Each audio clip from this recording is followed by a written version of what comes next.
ये है मास्टर। जकरा पौआ तीरथिया की ओरी उठल, कहना है कि जो भी शख्स तीर्थ यात्रा को जा रहा हो कि जकरा पौआ तीरथिया की ओरी उठल, ओकरा मनवा में हारी की भजन हो खेला। जकरा पौआ तीरथिया की ओरी उठल, जकरा पौआ तीरथिया की ओरी उठल, ओकरा मनवा में हारी की भजन हो खेला। जकरा पौआ तीरथिया की ओरी उठल, ओकरा मनवा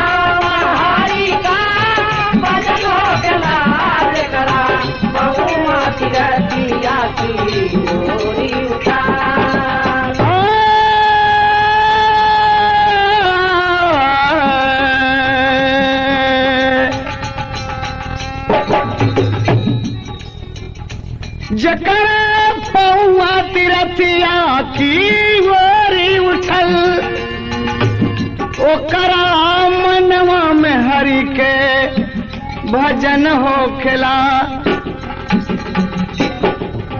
कहना है अपनो सर्वस्व निछावर हरि पे करे, अपनो सर्वस्व निछावर हरि पे करे, अपनो सर्वस्व निछावर हरि पे करे। सिर्फ हियरा में हरि की लगन हो खला, अपनो सर्वस्व निछावर हरि पे करे, अपनो सर्वस्व निछावर हरि पे करे। सिर्फ हियरा में हरि की लगन हो खला, अपनो सर्वस्व निछावर हरि पे करे। सिर्फ हियरा में हरि की लगन हो खला, अपनो सर्वस्व निछावर हरि पे करे। 84 योनि भ्रमण करने पर मालिक ने हमको मानव का तन दे दिया। बड़ी बारीक बात है, सोनोटोन से आप सुन रहे हैं कि 84 योनि भ्रमण करने पर मालिक ने हमको मानव का तन दे दिया। लेकिन हमें क्या चाहिए? कवि दुलेन लिखे, हमको भी चाहिए कि सदाचारी बने, हमको भी चाहिए कि सदाचारी बने, हमको भी चाहिए कि सदाचारी बने। धर्म की खातिर चाहे मरण हो खेला, हमको भी चाहिए कि सदाचारी बने, हमको भी चाहिए कि सदाचारी बने। धर्म की खातिर चाहे मरण हो खेला, हमको भी चाहिए कि सदाचारी बने। धर्म की खातिर चाहे मरण हो खेला, हमको भी चाहिए कि सदाचारी बने। यही बात को लेकर कि अगर धर्म और ईमान साबित है तो इंसान स्वर्ग में उच्च स्थान अवश्य पाएगा। कहानी पर आ जाएं आप। पेश खिदमत है काशी का मेला। कथा एक दिन की मैं पावन पुनीत गाता हूँ, भोले बाबा और गिरिजा की कथा सुनाता हूँ। एक दिन दोनों प्राणी बैठे जब कैलाश रहे, जाने किस बात से शिव शंकर जी उदास रहे। गिरिजा समझ गई कि नाथ कुछ झुझलाए हैं, इतने में नारद जी कैलाश पर झट आए हैं। बड़ा स्वागत हुआ, देवर्षि हंस के बोल पड़े, कौन सी बात है जो शंभु जी के तेवर चढ़े। बोले त्रिपुरारी की है नारद कोई बात नहीं, मुसीबत में कोई देता किसी का साथ नहीं। कहे नारद की नाथ दुनिया बड़ी भारी है, बहुत से दुख में साथ देते यूं नर नारी हैं। बोले नारद की नाथ जल्दी चला जाऊंगा, बोले नारद की नाथ जल्दी चला जाऊंगा, लगा काशी में मेला गंगा जी नहाऊंगा, तमाम देवता काशी शहर पधारे हैं,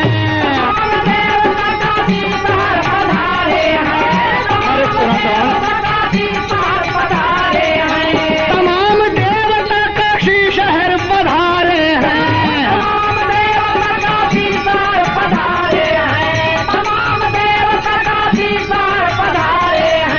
बस इतना कह के नारद जी भी जड़ सिधारे हैं, बस इतना कह के नारद जी भी जड़ सिधारे हैं, बस इतना कह के नारद जी भी जड़ सिधारे हैं, बस इतना कह के नारद जी भी जड़ सिधारे हैं। बाबूजी कैलाश पर भगवान शंकर माँ गिरिजा उपस्थित हैं, आपस में बातचीत कर रहे हैं, भगवान का कुछ मन लगत नहीं है। गिरिजा समझ रहे हैं कि नाथ क्या बात है, आप कुछ आज झुंझलाए से लग रहे हैं। कहा कोई बात नहीं। इतने में नारद बाबा आ गए और नारद जी पूछे कि क्या बात है नाथ, आज आप कुछ उदास से लग रहे हैं। कहा जी कोई बात नहीं है, मुसीबत में इंसान का साथ नहीं देता। कहा नाथ ऐसी बात तो नहीं है, बहुत से ऐसे इंसान हैं जो मुसीबत में बहुत साथ देते हैं। कहा आप ठीक कह रहे हैं, बैठे हैं, कुछ और बातें हो रही हैं। अन्य बातों के साथ नारद जी बोल खड़े हुए कि भगवान हम ज्यादा देर आपके पास नहीं रुक सकेंगे। क्या बात, क्यों? कहा काशी में बड़ा सुंदर मेला लगा है, तमाम देवी देवता आज जा रहे हैं और मेरा भी मन है कि गंगा जी में स्नान करके काशी का दर्शन करूं। नारद यही कहकर और चले गए भगवान को प्रणाम करके। तो गिरिजा बैठी है कि नाथ दुनिया में मेला जा रहा है। कहे हाँ, क्या कहना चाहती हो तुम? तो गिरिजा कहती है अंतरे में,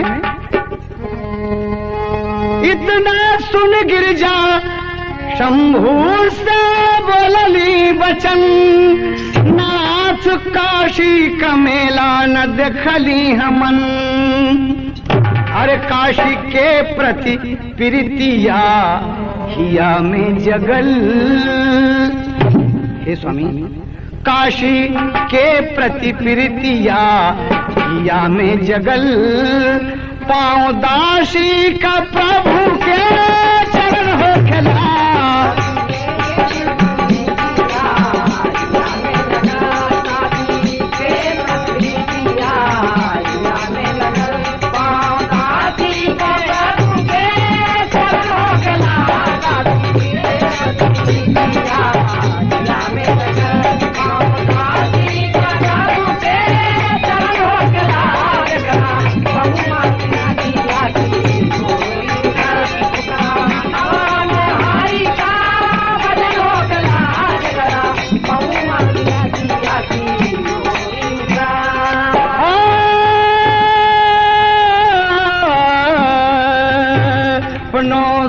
बस निछावर हरि पे करे, पनो सर बस निछावर हरि पे करे, बस हियरा में हरि की लगन हो खला, अपना बस निछावर हरि पे करे, अपना बस निछावर हरि पे करे, फिर पर हियरा में हरि की लगन हो खला, अपना बस निछावर हरि पे करे।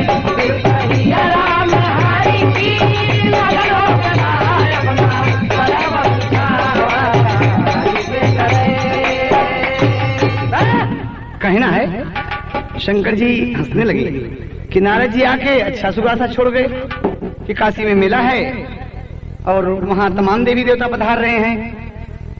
तो कहें गिरिजा मेला मत चलो, मेला अच्छी चीज नहीं है, वहाँ तमाम तरह तरह के लोग आते हैं और हम जैसे लोगों के लिए जाना उचित नहीं है। तो गिरिजा कहा कि स्वामी जी जब तमाम देवी देवता वहाँ जा रहे हैं तो हमको जाने में क्या हर्ज है, चलिए ना आप रहेंगे साथ में, तो किस बात का डर है? तो भोले बाबा कहते हैं कि नहीं गिरिजा, भांग पीस रही है भवानी और करें ताज लगा के ताज जो है कि मोर पिया कुंवर कन्हैया, मोर पिया कुंवर कन्हैया बोला मैं बंसुरिया बजाई के, मोर पिया कुंवर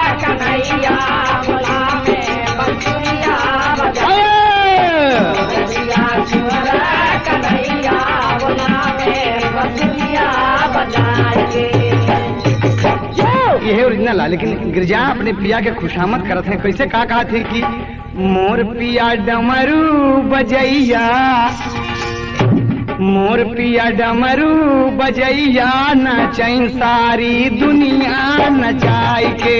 मोर पिया डमरू बजैया, नचैन सारी दुनिया नचाई के। मोर पिया डमरू बजैया, नचैन सारी दुनिया नचाई के। मोर पिया डमरू बजैया, नचैन सारी दुनिया नचाई के। मोर पिया डमरू बजैया, नचैन सारी दुनिया नचाई के। मोर पिया डमरू बजैया, नचैन सारी दुनिया नचाई के। इच्छा हमार पिया मेला दिखावा, हमार पिया मेला दिखावा, अच्छा हमार पिया मेला दिखावा। अपनी दुल्हनी के, अपनी दुल्हनी के, अपनी दुल्हनी के मनसा पुरावा। अपनी दुल्हनी के मनसा पुरावा, अपनी दुल्हनी के मनसा पुरावा। मनवा में बाजे बधैया, मनवा में बाजे बधैया, नचे सारी दुनिया नचाए के। मनवा में बाजे बधैया, नचे सारी दुनिया नचाए के। मनवा में बाजे बधैया, नचे सारी दुनिया नचाए के। मोर पिया डमरू बजैया, नचे सारी दुनिया नचाए के। बोले कहे कैसे मिलावा दिखाओ, कहे कैसे मिलावा दिखाऊं, बोले कहे कैसे मिलावा दिखाऊं। भोले कहे कैसे मेला दिखावा, बोले कहे कैसे मेला दिखाऊं, बोले कहे कैसे मेला दिखाऊं। मेला में धर्मी अधर्मी भी आवे, मेला में धर्मी अधर्मी भी आवे, मेला में धर्मी अधर्मी भी आवे। गिरजा के छुटली हंसैया, गिरजा के छुटली हंसैया, नचै सारी दुनिया नचाए के। जाके नगली हसैया, नचै सारी दुनिया नचाए के। जाके छिटली हसैया, नचै सारी दुनिया नचाए के। मोर पिया डमरू बजैया, नचै सारी दुनिया नचाए के। ये भैया भगवान कहा कि मेला में धर्मी अधर्मी कर्मी कुकर्मी सब आवती गिरजा। वहाँ चलब अच्छा नहीं है, तुम्हारा और उसके जात है, और नारद जी कह दिए तो उनके बाद तो कहना था हमके काशी के मेला देखेगा। एक बात और सुन लेना, आप जो बात कर रहे हैं तो आप हमारे साथ हैं, आप तो हमारे दुल्हा हैं, तो हमके चिंता कौने बात का है। हमके अधर्मी से, हमके अधर्मी से काले ना देना, हमके अधर्मी से काले ना देना, हमके अधर्मी से काले ना देना। पापी कुकर्मी हो, पापी कुकर्मी रे, पापी कुकर्मी करे दलिया गलेना।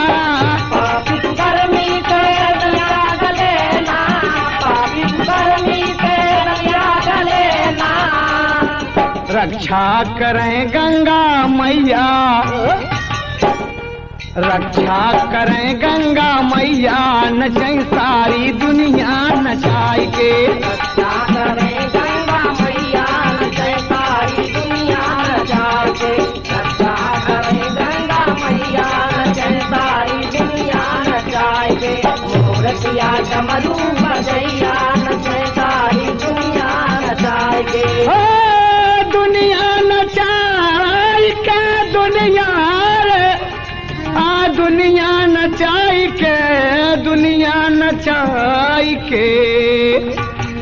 मोर पिया डमरू बजैया, नचै सारी दुनिया नचाई के। मोर पिया डमरू बजैया, नचै सारी दुनिया नचाए के। भैया भोले बाबा बोले कि चलो ठीक है भाई, अगर हम तेरे साथ ही तुम मेला देखे भाई तैयार हो तो चला, लेकिन भेष बदल के चलना पड़ेगा। इसलिए कोई पहचान न पावे। मेला में देख लें कि पार्वती है और शंकर हैं, तो लोग तमाम भीड़ लग जाएगी, तो कहेंगे जैसे आपकी मर्जी हो नाथ, चलेंगे आप ना? कहें हाँ बिल्कुल तैयार हैं। गिरिजा पूरी नहीं समाई बाबूजी, हमारे खुशी की मारा कि हमारे पिया हमके मेला देखा वाली आवाज आती है। लुगरी में 72 प्यवना हो, शंकर के दूर लगल पुतरी, पुतरी में निरख निरख गिरजा, पुतरी में निरख निरख गिरजा, कैलाश के नीचे गई न उतरी, उतरी नीचे दुल्हा के संग, उतरी नीचे दुल्हा के संग, सब रंग ढंग गईले बिखरी।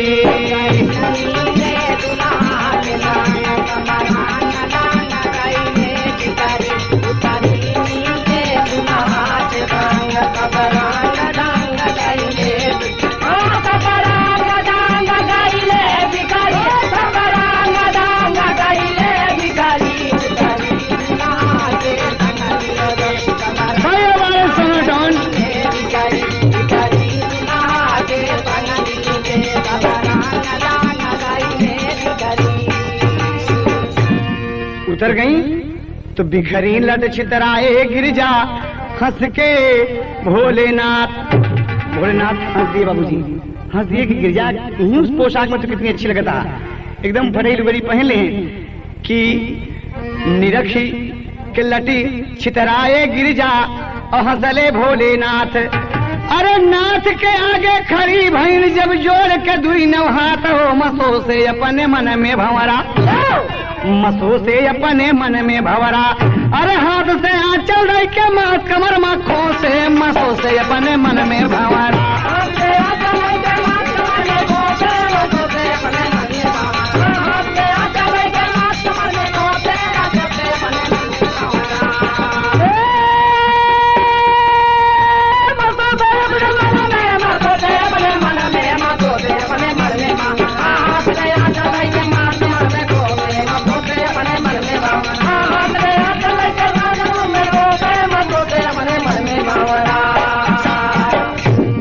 लगवा ताजू है कि लागी गईली भोले से लगनिया हो, चरनिया तनी चूम ला चला, यह ओरिजिनल बात। लेकिन यहाँ कहना क्या है कि आई गईले दुनहो परनिया हो,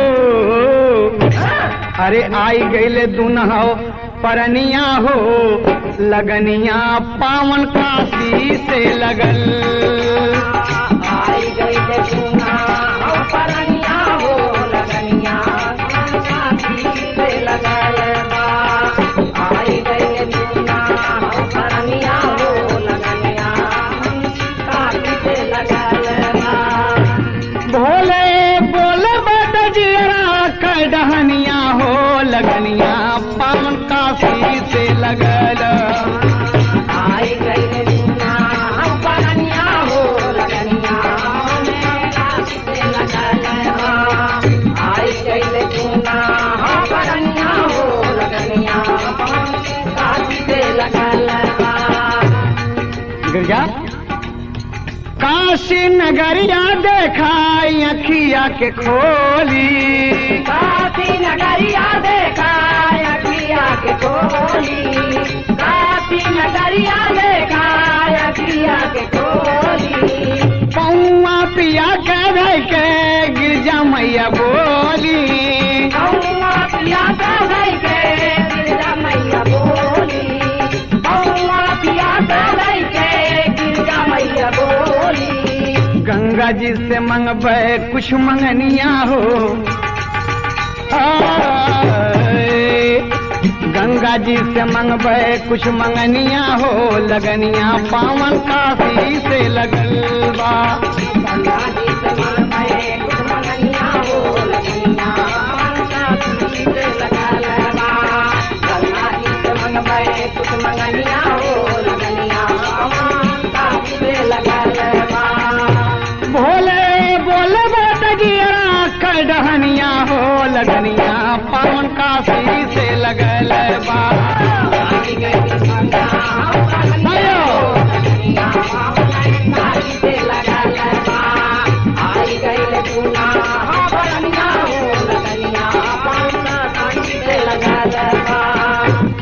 में पहुंचे हैं तो गिरजा कहे नाथ एक बात ही बताएं, हम तमाम भीड़ तो लगी है।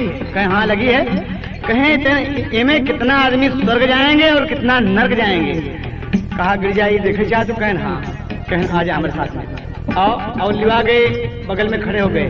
तो कहा देख रही बाबूजी, एक औरत है जो अपने पिया के कांधे पे बैठा के तीर्थ ले जाते पे पिया अपाहिज है, ओकर पिया अपाहिज है और मुख से वही कह रही है कि जय हो भोलेनाथ की, जय हो गंगे मैया की। तो भगवान कहते हैं कि देखा गिरजा की पतिव्रता नारी है, ये अपने साथ साथ अपने स्वामी को भी स्वर्ग में ले जाएगी। और आगे जाएंगे देखा कहें ये देखें यहाँ जो इतना लोग जा रहे हैं तमाम गाते बजाते, कहीं ये सब नर्कगामी हैं और एक आदमी स्वर्ग और जाएगा। यहाँ आओ, कहा देखे एक सब परिवार बिखर गया है, कोई भी इसके साथ नहीं है। हाँ एक कदम अकेला आवल काशी के नगरिया, एक कदम अकेला आवल काशी के नगरिया, एक कदम अकेला आवल काशी के नगरिया। तीरथ में माने लागल सुनाए गुजरिया, तीरथ में माना लागल सुनाए गुजरिया, तीरथ में माना लागल सुनाए गुजरिया। पग पग पे गावत बा भजनिया हो, पग पग पे गावत बा भजनिया हो, लगनिया पावन काशी से लगल बा। पग पग पे गावत बा भजनिया हो, लगनिया पावन काशी से लगल बा। पग पग पे गावत बा भजनिया हो, लगनिया काशी से लगल बा। भोले बोले बाटा जियरा कै डहनिया हो, लगनिया पावन काशी से लगल बा। लगनिया हो, लगनिया पावन काशी से लगल बा। आई गइल झूठा हम परनिया हो, लगनिया काशी से लगल बा। बोले कहेंगे देखा एक औरत ही हुआ कि अपने मर्द के ऊपर हावी बोल रही है बोली, अरे करे अगल बगल है गिरजा, अरे खड़ा बहुत हम जोली हो, मसो से अपने मन में भंवरा। यो तीर्थ मेला देखे आए बा, अरे मसो से अपने मन में भंवरा, अरे नारी हो के बड़े दुल्हा का को से मसो से अपने मन में भंवरा, नारी हो के